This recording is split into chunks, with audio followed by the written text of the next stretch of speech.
Okay, isang magandang araw po sa lahat. Ngayon po muli, tayo po ay bumabati ng Happy New Year. Ano po? For the year 2025, ang bilis po ng araw. Anong nakaagad? January 11, 2025. Okay, bago po tayo magpasimula ay nais ko pong meron po tayong mga prayer request. Ano po? Mga prayer request po natin na sa mga kapatiran po natin na mayroong mga karamdaman. Ano po? Yun po mayroong mga prayer request para sa kanilang pang-araw-araw na pangangailangan. Ano po? Mamaya pong pagkatapos po ng mensahe, saka po natin ito bibigyang daan. Ano po? Mapakarami po ng mga ito. Ngayon po, tayo po ay mag-aaral ng isang bahagi ng salita ng Diyos na ito po ay ibinasi ko po sa aklat po ng Unang Kronika. Unang Kronika, Kabanatang 16, talatang 22. Ganito po ang mababasa. 1 Chronicles chapter 16 verse 22 sa wikang English po. Ito po ang nakasulat. No po? Okay. Do not touch my anointed ones. Do my prophets no harm. Yun po ang sa English. 1 Chronicles chapter 16 verse 22. Ganon din po sa mga aklat po ng mga awit. 105 talatang 15. Psalms 105 verse 15, ganito po ang nakasulat. Do not touch my anointed ones. Do my prophets no harm. Sa English po, ganoon ang pagkakasabi. Doon po sa 1 Chronicles 16:22 at saka doon po sa awit 105 verse 15. Pareho po ang nakasulat. Ganyan po ang At sa wikang Tagalog po, okay, sa wikang Tagalog, Una Kronika, Kabanatang 16, talatang 22, at mga awit 105, talatang 15, ganito po ang sinasabi. Pareho lang po ang sinasabi, nakasulat dyan po sa dalawang aklat na iyan. Okay, sabi niya, ang Diyos po, ang sinasabi rito na tagapagsulat ng mga aklat na ito. Sabi niya, huwag sasaktan ang bayang aking hinirang. Ang mga propeta ko ay lubusang igalang. Touch not my anointed ones, do my prophets no harm. Ito po ang sinabi ng Diyos na kanyang kabilang-bilinan, na ang kanyang mga lingkod, na ang kanyang mga pinahiran ay huwag pong sasaktan. Ito po ay bigyan ng lubusang paggalang. Amen. Alam po niyo, yung pong salitang huwag sasaktan, bigyan po sila ng lubusang paggalang, respetuhin po sila. No po, kahit na po sila ay kaharap nyo, katabi nyo, nasa malayo, o hindi man po ninyo nakikita, maski na po yung iba na hindi man po nakikilala, bigyan po natin sila ng respeto at ng paggalang. Sa English po, give reverence. Ito po ang bilin ng Diyos sa bawat isa na bigyan ng respeto at paggalang. Huwag sasaktan ang kanyang mga pinahiran, ang kanyang mga hinirang. Okay, salamat po sa Diyos. Salamat po sa Diyos. Okay, marami po sa atin na minsan hindi po na bibigyan ng pansin na sa kanilang mga pagsasalita, sa kanilang mga gawa, sa kanilang mga pag-uusap, at sa kanilang yung pong mga pagkilos, wala po kaalam-alam ang iba o ang marami na nakakasakit na pala sila, na bibigyan na po pala ng disrespect ang mga naglilingkod sa Diyos. Ngayon po ay pag-aaralan po natin kung paanong ang isang lingkod ng Diyos ay hindi po ito ma-disrespect o he will not be dishonored. Ano po? Yung pong he will not be taken for granted, no? Yung hindi po siya nada-downgrade o hindi yung minamaliit, hindi po yung binibigyan ng hindi po siya binibigyan pahalaga. Yung pong ano ng mga ganon. Dito po sa aklat po ng mga ng mga hari. No po, babasahin ko po ito sa wikang Tagalog kung papaanong ang isang lingkod ng Diyos ay hindi mo dapat na kailangan po ito ay bigyan po ng respeto. No po, kailangan po ito ay bigyan ng paggalang ang isang lingkod ng Diyos. Dito po sa unang hari, kabanatang 13, pasimula po sa talatang 1 hanggang sa mga sumusunod. Okay. 1 Kings chapter 13 verse 1 and the following. Ano po? Ang tanong ay papaano mo hindi nare-respeto o nabibigyan ng paggalang ang isang lingkod ng Diyos o ang isang pinahiran ng Diyos. Ganito po. 1 Kings chapter 13 verses 1 hanggang susunod. Ganito po ang babasa. Samantalang nakatayo si Jeroboam sa harap ng dambana sa Bethel. Siya po ang hari noon dito po sa lugar na ito upang maghandog dumating mula sa Huda ang isang lingkod ng Diyos. Ito po ay propeta, maaring propeta, ito po ay pinahiran ng Diyos. Basta ito po, ang sabi rito, ito po ay lingkod ng Diyos. Ano po? Dumating ang isang lingkod ng Diyos, pinaparoon siya ni Yahweh. Ang Diyos mismo ang siya nag-utos dito po sa kanyang lingkod. Pinaparoon siya ni Yahweh upang sumpain ang dambanang iyon. Yung dambana na kung saan ay nakatayo si Jeroboam. Wika niya, dambana o dambana. Pakinggan mo ang pinasasabi ni Yahweh.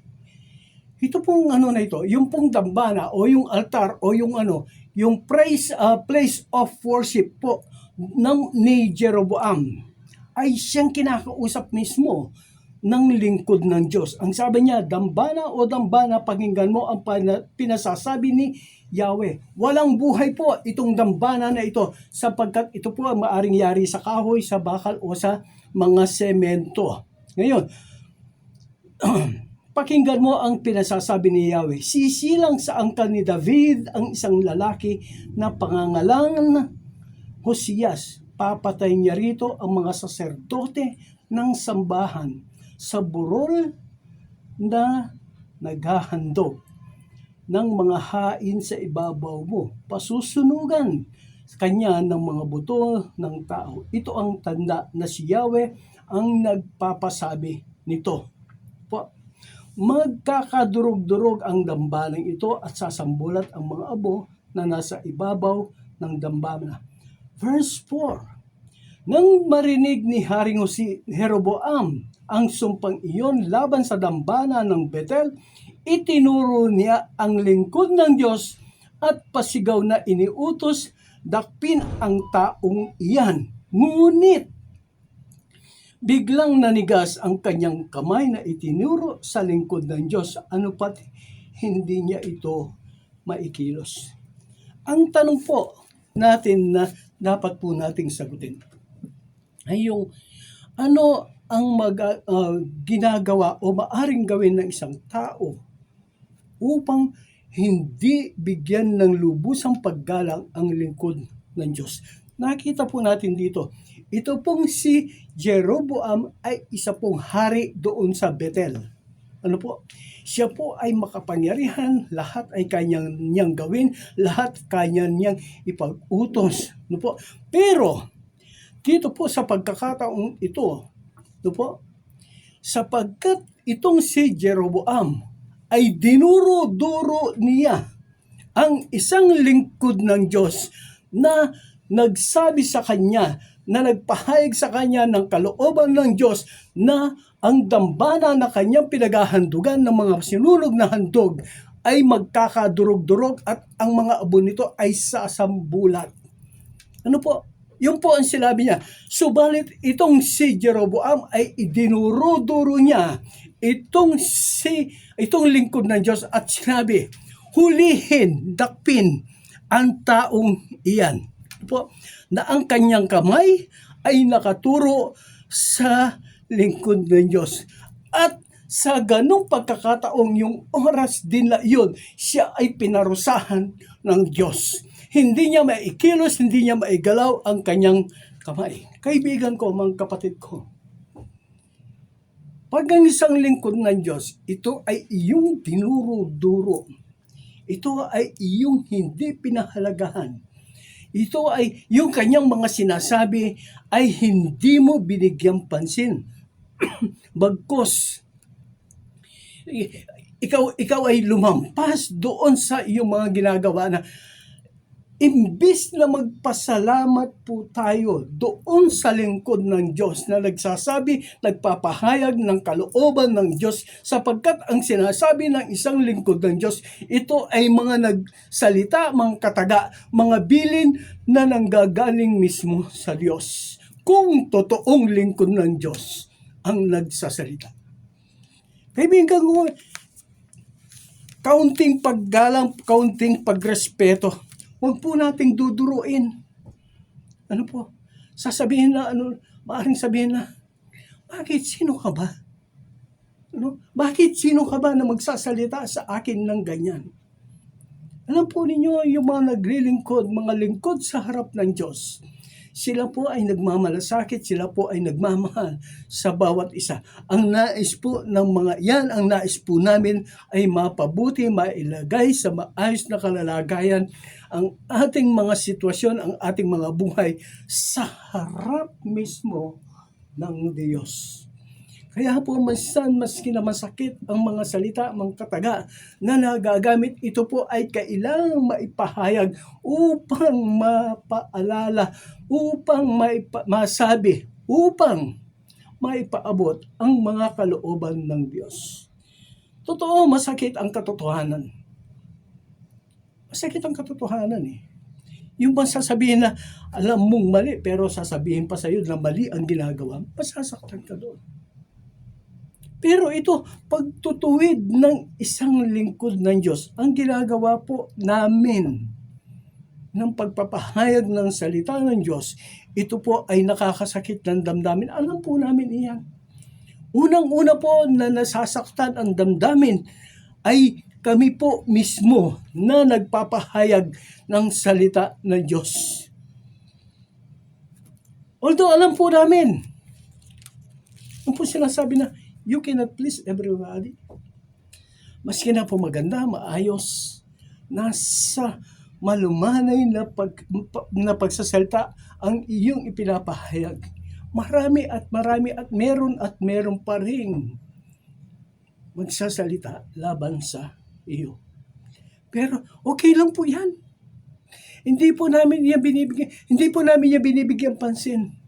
Hindi po namin yan we ignore them. No po? We ignore those bad words, those bad reports. Pero ang Diyos po, ang siyang nakakakita, ang siyang nakakarinig, ang siyang nakakaalam kung ano po ang tunay na nangyayari. Kaya po dito, ang nangyari kay Jeroboam, pinarusahan po siya ng Diyos on the spot. Sa oras at pagkakataong iyon, siya po ay pinarusahan ng Diyos na ang kanyang kamay na idinuro doon sa lingkod ng Diyos. Ito po ay nanigas at hindi niya po ito maiunat. Ganyan po ang yung po respeto sa Diyos na ipinagkabilin-biling ng Panginoon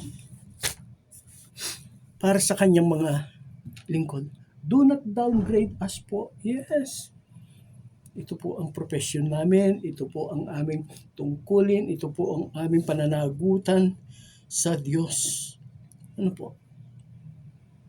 Ganito po kami naglilingkod sa Diyos. Meron pong pagkakataon, may nagsabi sa akin, sa edad pong ito at the age of 66. Yes, 66 years old na po ako.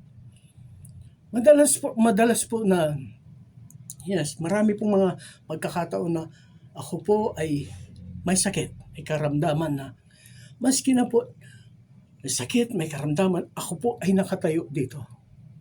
Not even one of you, alam po ninyo iyan. Opo, hindi ko sinasabi na ako ay may sakit ngayon, no. Wala po sinasabi. Madalas, no po, madalas. Pagpupunta po ako dito, mayroong mga aberya sa mga sasakyan na aking ginagamit, sa mga service na aking ginagamit. Siyempre po, mga luma na po yung mga ginagamit yung sasakyan. Itong nakaraan lang po na Sabado, pag uwi ko, yung pong service ko na bumagsak. Yung natanggal po yung axle sa likod ng motor. Talaga pong ang laking naging problema na. Pero salamat sa Panginoon. Mayroon nga po nagsabi sa akin, maiksi lang ang buhay. Maiksi lang ang buhay, sabi po yun sa akin. Sa edad mong yan, enjoyin mo ang buhay mo. Imbis na bumibiyahe ka, punta doon sa Tarlac, tuwing Sabado, imbis na yung pera ibinabayad mo doon sa estasyon, gastusin mo yan. Mag-enjoy ka. Maiksi lang ang buhay. Alam po ninyo, ang sagot ko sa kanya, dito ako nag-i-enjoy.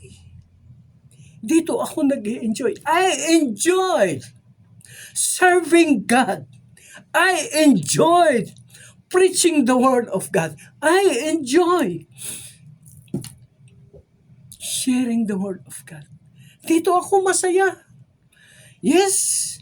Sabi niya, enjoyin mo ang buhay mo. Dito ako nag-enjoy eh. Ano ang enjoyment na maaring sabihin? Yung iba, nag-enjoy sila sa pamamasyal, sa pagpunta-punta kung saan. Yung iba, nag-enjoy sila kung sila ay mayroong mga magagandang damit, mayroong mga bagong mga sasakyan, mayroong mga, no, iba po ako eh. Iba po ang mga lingkod po ng Diyos. Hindi po, yan ang enjoyment na hinahanap namin. Nag-i-enjoy kami. We enjoy our life by serving God. We enjoy our life by preaching the Word of God. We enjoy our life by sharing the Word of God para po sa ikaliligtas na mararami pang mga kaluluwang tatanggap sa Diyos sa Panginoon bilang kanilang tagapagligtas. That is how I enjoy my life. Salamat po sa mga malasakit na iyan. Sabi, magpahinga ka na, ganito, enjoy mo ang buhay mo. Salamat po sa mga malasakit na iyan. But I'm telling you this, dito po ako masaya, dito ako maligaya. Sir, maski na mahirap. Yes, mahirap. Talagang gano'n. Mahirap po talaga ang naglilingkod. Ano bang hindi mahirap? Lahat naman po mahirap. Okay, that is, yun po ang una. Ano po? Do not downgrade the anointed of God. Huwag mong duruin. Okay. Number 2. Dito po sa aklat po ng mga bilang. Dito po sa aklat ng mga bilang, chapter 14. Mahaba-haba po ito eh. Kaya ikukwento ko na lang po. Ito po ang kwento ng mga espiya na isinugo po ni Moses para tiktikan po ang Jericho. Ngayon, ang sabi po niya doon sa mga lingkod, 12 po ito, yung mga tiktik na kanyang isinugo. Po, ang sabi po niya, puntahan ninyo ang lugar na iyon, tingnan ninyo kung maganda ang lugar na ito ay magandang pagtaniman. Tingnan ninyo kung anong uri mga tao na namumuhay doon, kung sila ba ay malalaki, malalakas, mahina. Yung bang kanilang mga lugar, yung kanilang mga bayan, ito ba ay mayroong mga pader na malalaki, matitibay? At yung bang mga tanim nila, anong uri ng mga pananim nila? Maganda ba ang mga tanim doon? Mga halamang prutas. Sabi po ni Moises, ngayon pag kayo ay nagpunta doon, pagbalik ninyo kayo ay magdala ng mga bunga ng punong prutas doon para makita namin. Okay, 12 po 'yon. Ngayon, pagbalik po nila after 40 days, naminanmanan po nila ang Jericho. Po. Minanmanan po nila ang Jericho, pumalik po sila after 40 days, sila po ay nag-report. kay Moses. Ang sabi po ng 10, maganda yung lupa doon. Malalaki yung mga puno, maganda yung kanilang mga halaman. Katunayan ito na nakapagdala kami ng mga ubas. Alam po ninyo, yung mga ubas doon, hindi po kapareho ng mga ubas natin ngayon na ganito kalalaki. No po? Yung pong sa atin, yung buwig, ganito lang kalalaki. No po? Ganito lang kalalaki. Yung isang ubas, isang bungkus ng ubas. No po? Okay. Pero sa ano po? Doon po sa pinagkuhanan nila. Doon po sa Kanaan. Yung pong mga bungkus ng ubas doon yung isang buwig ng ubas, no po, doon po yung pong lugar na tinatawag nila Eshcol. Eshcol, E-S-C-H-O-L, Eshcol ang lugar po na yun. Nandoon po na yung pong isang buwig ng ubas, ito po ay pinapasan ng 2 tao. Merong kahoy na nasa gitna, upang ito ay mapasan po ng 2 tao. Ganyan po kalalaki ang mga bunga ng mga punong prutas doon. Ngayon, ang sabi po ng 10 tao doon, hindi po natin kaya yung mga nakatira doon sapagkat sila ay malalaki, malalakas, matatapang, sila ay mga mandirigma. Mga tipaklong lamang tayo sa kanilang mga paningin. Kung iahambing tayo sa kanila, tayo po ay malalaki lamang sapagkat sila ay mga higante. Yun po ang report nung 10. No po. Pero itong si Caleb at saka itong si Joshua, ang sabi po nila, hindi po, kaya po natin silang talunin, kaya po natin silang gapiin. Kung tayo po ay lulusog ngayon, tutulungan tayo, papatnubayan tayo ni Yahweh, at sila po ay ating matatalo. Ano po yan? Ano po ang sinabi sinabi po nung 10? Sila po ay nagsabi na, sila po ay pinagbantaan na sila ay babatuhin hanggang sa mamatay pag sila ay nagsabi ng ganoon sa kabuuan po ng Israel. Ano po ang gusto ko ipakita dito? Ano po? Wag po nating i-dishonor, wag po nating ipahiya ang mga lingkod ng Diyos. Do not dishonor the anointed of God. Ang mga pinahiran o mga pinili ng Diyos, sila po ay magsasabi ng totoo base po dito sa nakasulat sa Biblia. Ano po? Ang sabi po na hindi po natin sila kaya. Nakakatakot doon. Hindi po maganda ang lugar na iyon.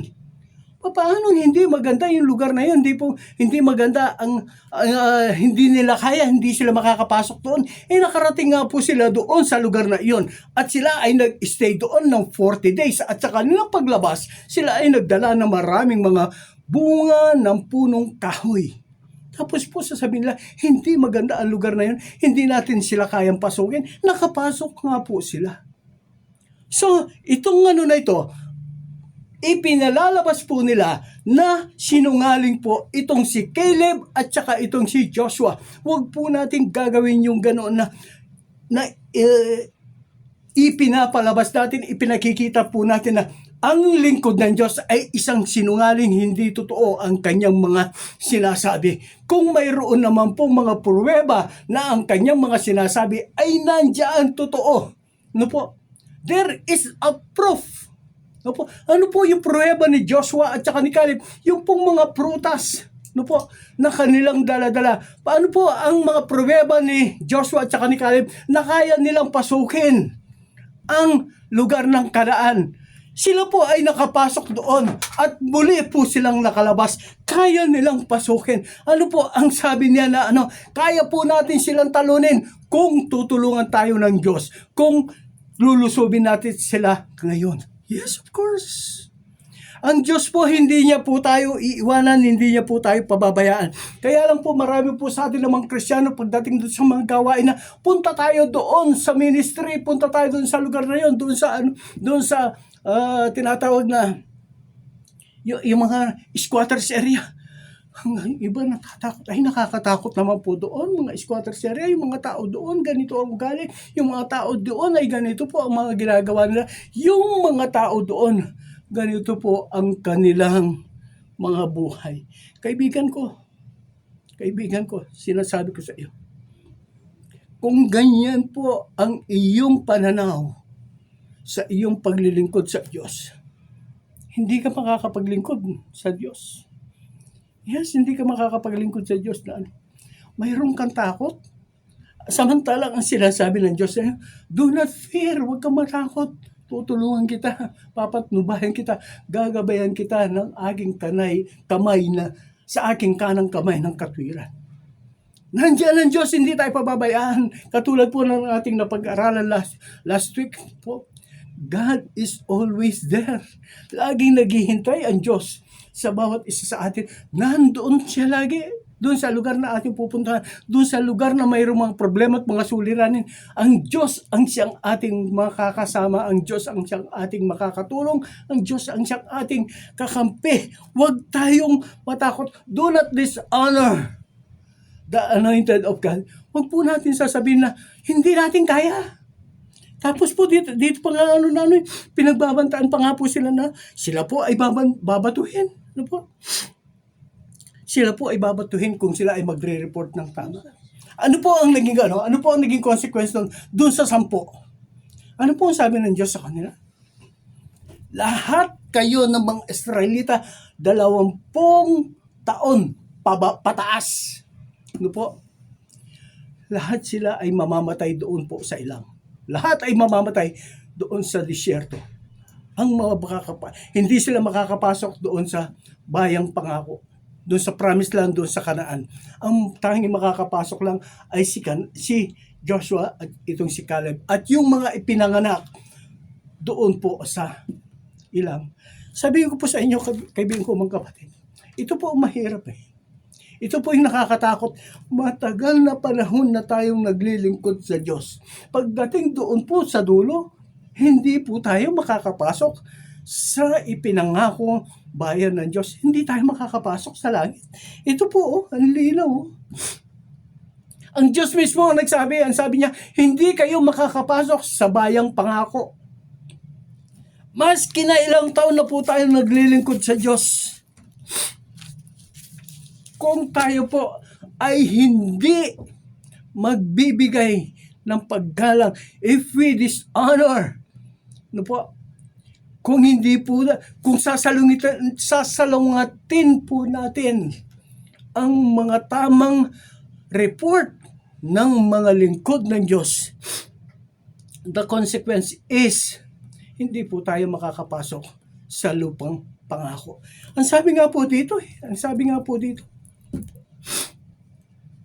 yung mga anak lamang po nila, kaibigan ko, nauna tayong naglingkod sa Diyos, kaya marapat lamang na mauna tayong makapasok doon sa lupang pangako. Pero hindi. Nag-uusap po, alam po ninyo kung ano pinag-uusapan pa ng mga ano pa po ang pinag-uusapan ng mga tao dito? Nakakatakot doon. Ano? Sabi nga po, babatuhin namin kayo. Ang sabi nila doon sa 2 hanggang sa mamatay. Ganun po ang ginawa sa ating Panginoong Jesucristo. Hindi ang ating Panginoong Jesucristo, hindi lamang po siya binato, ipinapako po siya sa krus hanggang sa siya ay mamatay. Kaibigan ko, ganito po ang sitwasyong kalagayan ng isang lingkod ng Diyos. Naglingkod tayo sa Diyos, alam po natin kung ano po ang kakaharapin natin, mga problema, mga suliranin, kung ano ang mga sasalungain po natin na mga pagsubok sa ating paglilingkod sa Diyos. So wag po tayong matakot.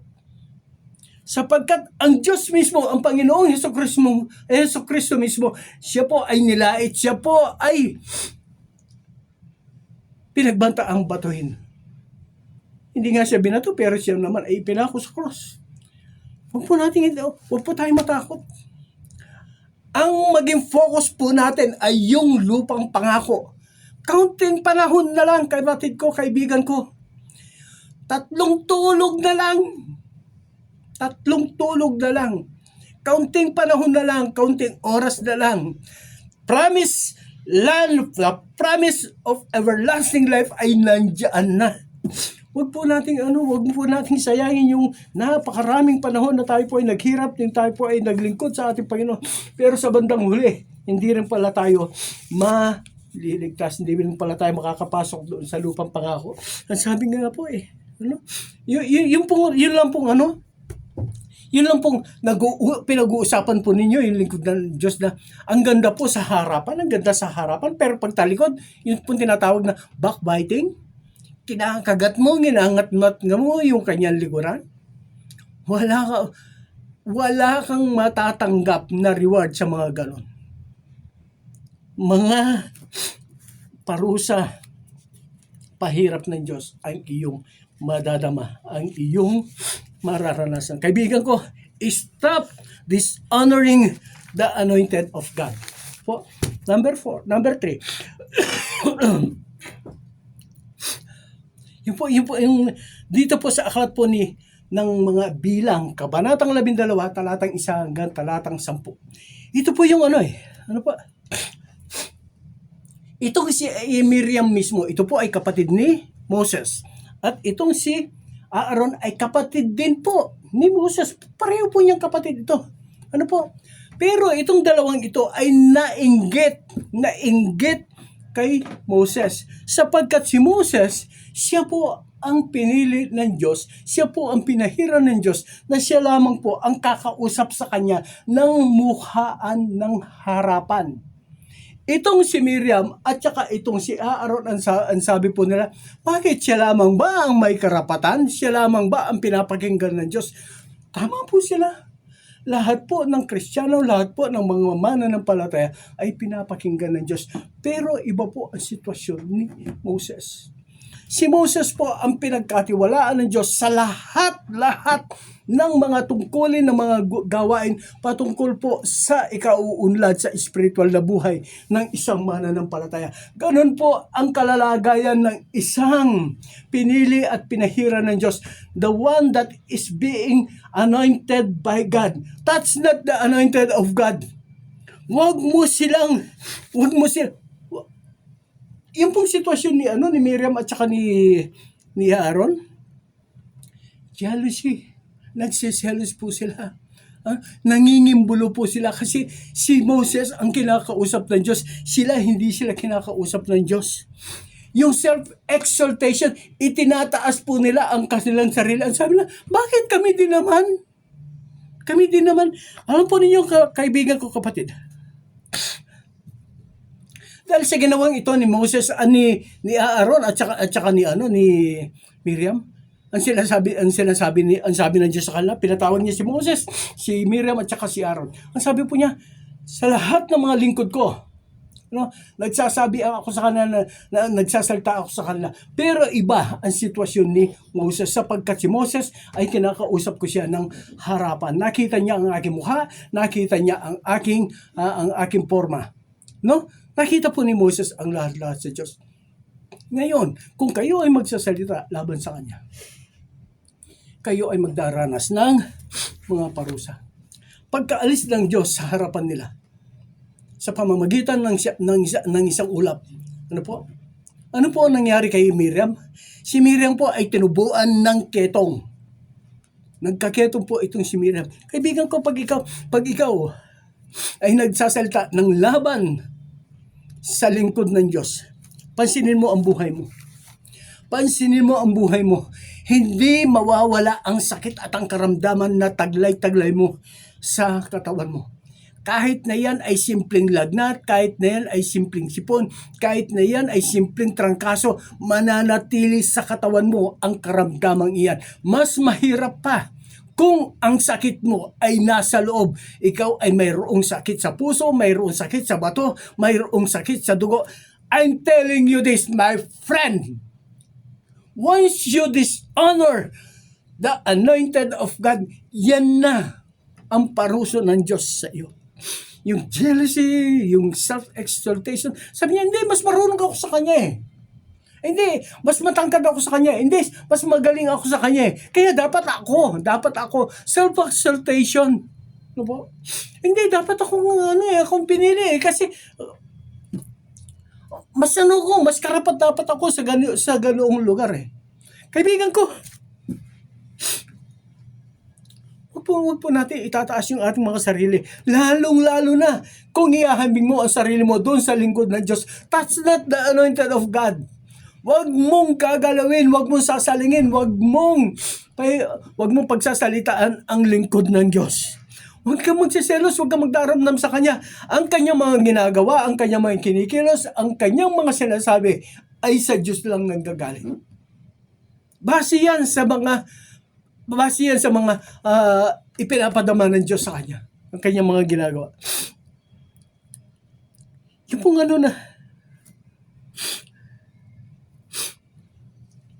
kaibigan ko, si Judas, isa sa 12 alagad ng Panginoong Diyos. Ano po ang nangyari sa kanya na? Siya po ay nagtraidor sa ating Panginoon. Pero ano po nangyari? Pagkatapos na si Judas ay mamatay, not even one of the disciples or the believers or the followers of Jesus Christ made mention of his name after his death. Wala po isa man sa kanila, maging ang Panginoong Hesukristo ay hindi po niya binanggit ang pangalang Judas sapagkat alam po nila kung ano ang ibig sabihin ng that's not my anointed. Ano kung nagkasala? Ano kung nagkulang? Ano kung nagkamali? Ano kung nahulog, nahiwalay sa paglilingkod sa Diyos?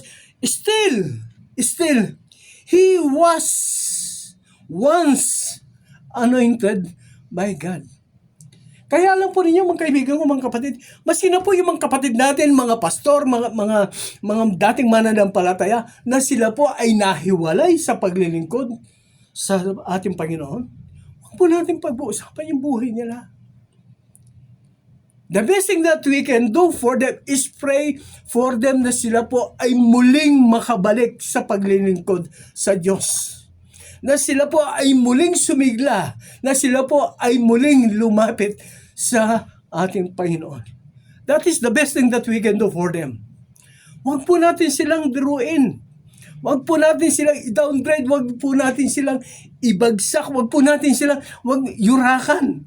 Hindi ko mo sila ay nagkasala, nagkamali, ay ganun na lamang po ang ating pakikitungo sa kanila. Kaibigan ko, assess your life. Baka mas masama pa ang ginagawa mo kaysa doon sa ginawa ng kapatid na iyon. It so happen na nahiwalay nga lang siya. Pero kaibigan ko, ito sinasabi ko sa inyo. Maski na po gaano kasama ang isang dating mananampalataya na nahiwalay, huwag po natin pag-uusapan yung kanyang mga flaws, yung kanyang mga shortcomings, yung kanyang mga failures.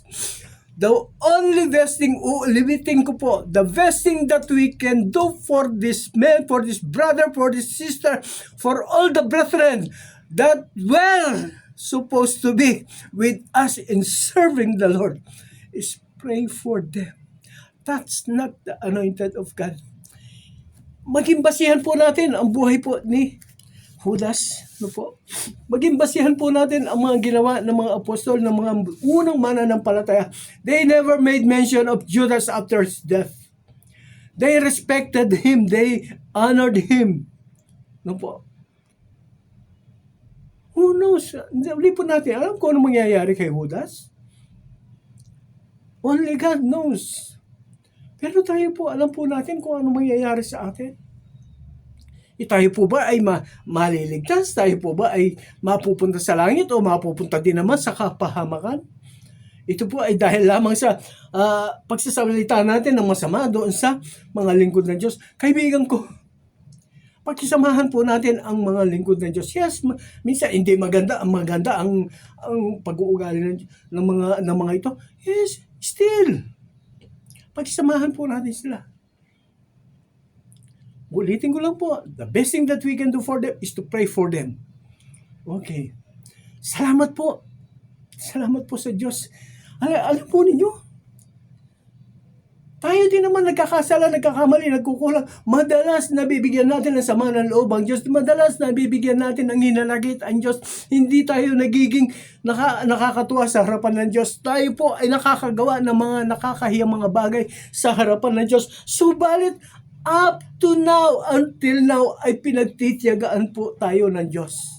Hindi po niya sinasabi na, o ikaw kasi matigas ang ulo mo, ikaw kasi patuloy ka ganyan. Ihiwalay kita. No? Ganyan din po ang gawin natin. Maski na po yung mga kapatid po natin na nahiwalay na, mas maawa po tayo sa kanila. Mas maawa po tayo sa kanila. Dati po natin sila kasama sa paglilingkod, dati po natin sila kasama sa pananampalataya. But now, nahiwalay po sila. That's not the anointed of God. Respect them. Give reverence. Do not dishonor them. Pray for them. Maski na sila po ay napunta sa maling pananampalataya na alam natin, ang Diyos po ang nakakaalam. Only God knows kung saan po patutungo ang bawat isa sa atin. Sinasabi natin, nasa tamang pananampalataya na, lumipat pa. Ang Diyos po ang nakakaalam. Do not judge. Do not judge. Ito po ang palagi kong sinasabi sa bahay na, yung mga salita na lalabas sa bibig, screenin mo bago mo bibitawan. Sapagkat sa simpleng pananalita, ang daming nagagawang mali. Kaibigan ko, minsan pa po, bilang paalala, that's not the anointed of God. Pray for them. Yes, pray for them. Itawag mo sa Diyos na sila po ay muling makabalik sa paglilingkod. Amen. Tayo po ay dumalangin. Salamat po, O Diyos. Masalamat po sa pagkakataon ito na binigay mo po sa amin. Na kami po, O Diyos, ay muli makapag-aral po ng isang bahagi ng isang tao. Masalamat po, Panginoon, na kami po ay yung nagabay. Kami po, O Diyos, ay yung naturuan. Kami po, O Diyos, ay iyong niliwanag ang aming mga kaisipan, O God. Na hindi po na pala namin dapat na binibilital o minamaliit, niyuyurakan ang mga lingkod mo, maging sa mga salita, Panginoon, na pag-uusapan, na pagkukwentuhan ng buhay nila, O Diyos, na sila, O Diyos, ay dati namin kasama, na sila, O Diyos, ay dati namin kapanampalatayang, ngunit ngayon, O Diyos, sila po ay nahiwalay na. Ama, idinadalangin po namin sila sa iyo, O Diyos. Sila po, O Diyos, na lumayo sa iyo. Sila po, O Diyos, na hindi na po naglilingkod, Panginoon. We pray for them. Pagpalain mo po sila. Ama, sa pagkakataon ito, O Diyos, tinataas ko po sa intigil ng pangalan, ang mga patuloy na nanonood, patuloy na nakikinig, patuloy na sumusubaybay sa gawain ito. Pagpalain mo po sila, O God. Basbasan mo po sila sa kanilang pamumuhay sa pang-araw-araw, O God. Lord, bless them. Ama, sulat mo po ang kanilang pangalan sa aklat ng buhay sa langit, O God. Pagpasimula po sa araw nito, madanasan po nila, madama po nila na ikaw ang Diyos na aming dapat sambahin, dakilain, kilalanin. Purihin ka, Ama, sa pangalan po ng bugtong na si Kristo Jesus. Amen at amen. Okay, ngayon po tayo po ay dadalangin sa Diyos para po sa mga kapatid po natin na mayroong magkaramdaman ng mga prayer request po na pinadala sa akin, O God. Okay, meron po tayong kapatid dito na nagsabi na meron po daw siyang karamdaman na minsan dinadaan daw po siya nitong yung panic attack. Hindi ko po masyadong maintindihan yun. Hindi ko po masyadong maunawaan yun. Ba't mayroong panic attack na ganyan na ano? Pero pagpipray po natin yan. Ano po? Tapos po, meron po mga kapatid dito na si Brother Fred Bondok. Siya po ay may diabetes, naputulan po ng paa. So we will pray for his complete healing. Si Brother Bert Sanggalang, meron pong prostate cancer. Yung po kapatid ko, si Lito Tuason, mayroon po siyang diabetes. Ano po? Tapos po, okay, si Pastora Ricky Chan, mayroon din po karamdaman. Amen. Ngayon po okay, we will pray for them. At ganoon din po, pagpipray din po natin yung ating mga kapatid po natin na mayroong mga pinagdiriwang na anniversary. Alam po ninyo, ako po ay isa sa mga tao na talaga namang makakalimutin pagdating po sa mga ganyang okasyon. Ano po? Ano ngayon 11? Nakalimutan ko na sa January 16, sa Thursday, this coming Thursday po, ay wedding anniversary na po namin, 2025, 1979, so that is 25, 46 years. Ano po, 46 years na po kaming nag-aaway-bati ng aking may bahay pa. 46 years, away-bati. But I'm glad, ano po, maski na po dun sa away-bati na madalas na nangyayari, still, magkasama pa rin po kami. Yung iba nga, hindi nga nag-aaway, pero mababalitaan mo, naghiwalay na. Salamat po sa Diyos sa bonding na ibinibigay niyo sa amin. No? Ganito po Salamat po. Okay. Tapos po ipag-pray po natin. Salamat po Diyos Ama, Panginoon, tinataas po namin sa dakilang pangalan, Ama, ang mga kapatid po namin na mayroong mga karamdaman, O Diyos. Si Shine, O Diyos, na mayroong pong tinatawag na panic attack, O God, Lord, Ama, tinataas po sa dakilang pangalan, O God, na ikaw po ang kumilos sa kanya sa Ama, kung ano man po ang pinanggagalingan ng karamdaman ito, ng pandamang ito ni Shine Villamil, O God, Lord, I pray, O Diyos, dalawin mo po siya, Panginoon. Ama, bigyan mo po siya ng kapayapaan sa kanyang puso, O Diyos. Ama, bigyan mo po siya, Panginoon, ng payapang puso, payapang pandama sa kanyang buhay, O God. Upang sa ganyan, Ama, ang kanyang buong sambayan, si Louie, si Kai, si Ino, at saka si pangalan to? Sino? Si Josh. Okay. Pagpalain mo po ang bawat isa sa kanila, O God. Sambahayan po ng mga Villamil, O God. In Jesus' name, O God. Ganon din po, Panginoon, si Brother Bert Sanggalang, Panginoon, na mayroon po, O Diyos, na prostate cancer, O God. Ama, ikaw po ang Diyos na aming dakilang manggagamot. We pray for complete healing, fast recovery, O God. Ganun din po kay Brother Fred Bondok na mayroon pong karamdaman, O Diyos, na na-amputate po ang isang paa niya, O God. Lord, ikaw pa rin po ang patuloy na magpahal sa kanya. Bigyan mo po ng lakas ng loob, Panginoon, ang aming kapatid na Sister Net Bondok, ang kanyang may bahay, na patuloy, O Diyos, ang pagserbisyo sa kanyang asawang si Brother Fred Bondok. Ganun din po, Panginoon, si Pastor Ricky Chan. We speak healing, O God. Complete healing po para sa kanyang karamdaman, O God. Ama, si Pastor Joyce Nikowski, complete healing, O God. Yes, Father God. Kompletong kalakasan, kompletong kagalingan, Panginoon. In Jesus' name, O God. Ganun din po, tinataas po namin sa dakilang pangalan, si Bishop Jess Candelaria, si Mami Penny. Kalakasan, kalusugan po, Panginoon, na kanilang pangatawan, na nandoon po sila sa ibang bansa. Ganun din po, Panginoon, si ang kabuuan po ng iglesia doon po sa Jacksonville, Florida. Okay. Yes, Father God, in Jesus' name. Ang mga tinataas ko rin po sa dakilang pangalan, God, ang aking mga anak, Panginoon, si Julian, si Ed, ang kanyang sambahayan, O God, Ama, na patuloy yung pagpapala, pag-iingat, gabay, patnubay, protection. Ganun din po kay Jinky. Lord, salamat po sa buhay po ng mga anak ko ito na patuloy pong pinagpapala. Si Jinky, na nandun po sa Kuwait, ang kanyang asawa, si Ronald, nandito po sa Pilipinas, at ang kanilang apo ang kanilang anak na si Rain Jewel Zoe Abado. Yes, Father God, in Jesus' name. Ganun din po, Ama, ang aming anak na si Jane, O God, na mayroon po mga kahilingang panalangin, O God, ang mga financial request, O God, Lord. Ikaw po ang nakakaalam, Panginoon, sa aming mga pangailangan sa pang-araw-araw. Pagpalain mo po siya, O God, Ama, ang kanyang trabaho, kanyang anak buhay doon po sa Kuwait, O God. Ganon din po, Panginoon, ang kanyang mga anak na si Gab at si Josiah, magkaroon po sila, Panginoon, ng sipag, pagtitiyaga sa kanilang pag-aaral, O God.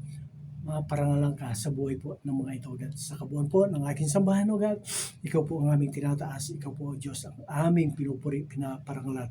Sa aking mga kapatid, si Ani, si Lito, si Dan, si John, si Boy, at sa lahat po ng kanilang sambahan. I thank you, Lord. Bless your name. Sa pangalan po na ibugtong na anak si Kristo Jesus, sa presensya at kapangyarihan ng Santong Espiritu. Amen at amen. Thank you, Lord. Amen. Okay.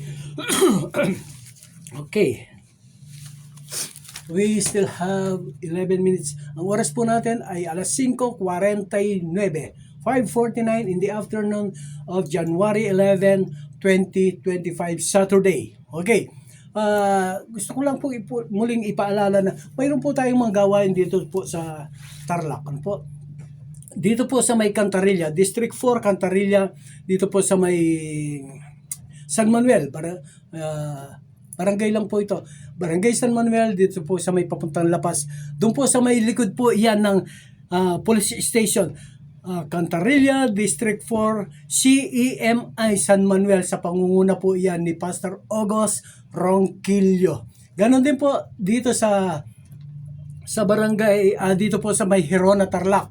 No po, sa Lapungan, okay. Sa Lapungan Bagong Bayan, Bagong Bayan o Bagong Baryo? Sa Lapungan Bagong Bayan, sa pangunguna po yan ni Pastor Jeff Vinson, CEMI Herona. Okay. Ganun po doon sa malayo-layo sa sa may Cagayan Valley. CEMI ako silyan, Tuwaw, Cagayan Valley. Sa pangunguna naman po yan ni Pastor Ariel Castillo. Magkipanambahan po kayo sa kanila, doon po sa Cagayan, dito po sa Hirona, dito po sa may San Manuel. Magkipanambahan po kayo sa kanila. Tinitiyak ko po sa inyo, mararanasan po ninyo ang malakasang presensya ng ating Panginoon. Kayo po ay mapapagpala. Mararanasan po ninyo ang kapayapaan ng buhay kung kayo po ay tatanggap sa ating Panginoong Hesus Kristo bilang tagapagligtas ng inyong mga buhay. Pagpalain po ang bawat isa sa atin hanggang sa susunod po na Sabado.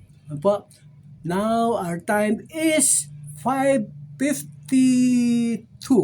8 minutes more to go. Ano po ba ang may Okay. January 20. Okay. Doon po sa church na aking inaatinan, doon po sa church na aking kung saan po ako nag-grow. Mayroon po kaming tinatawag na 21 days of prayer. Doon po, 21 days of prayer na ito po ay pasisimulan sa January 20. Ngayon po, 9 days more to go at magkakaroon po tayo ng tinatawag na 21 days of prayer. Every night po ito, Lunes hanggang Linggo, tuloy-tuloy po yan, pasimula po sa alas 7 ng gabi hanggang sa mga susunod po na oras. Ito po ay gabi-gabing pananalangin para sa mga pangyayari po sa ating mga buhay sa pang-araw-araw po na ating mga pangangailangan. Okay. Ano pa ba? Okay. Sige po, tayo po ay magpapaalam na 10:52 in the afternoon. Okay. Thank you.